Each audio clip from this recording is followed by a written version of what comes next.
one of the states hardest hit by COVID-19, California.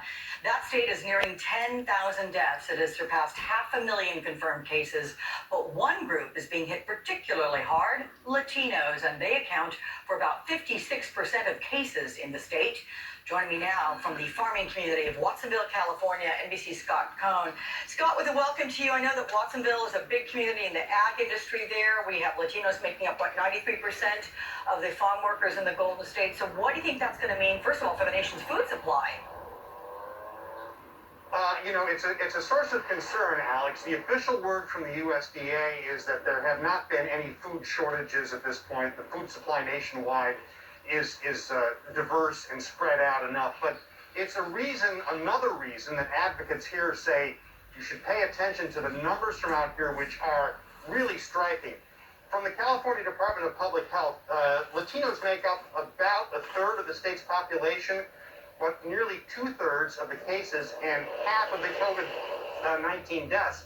By contrast, the white population, about 36% of the statewide population, but only 17% of the COVID-19 cases. Here's another statistic. Statewide, the cases, the tests that are coming back positive, about 6.5%. We spoke to a local clinic out here that caters to this community, and they say that they're looking at a positivity rate of 30%.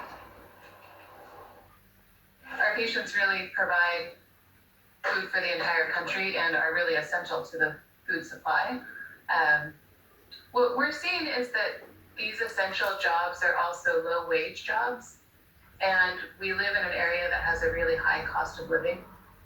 What this leads to is a lot of crowded housing, and also a lot of multi-generational housing, sometimes by choice, but sometimes because the cost of living is so high.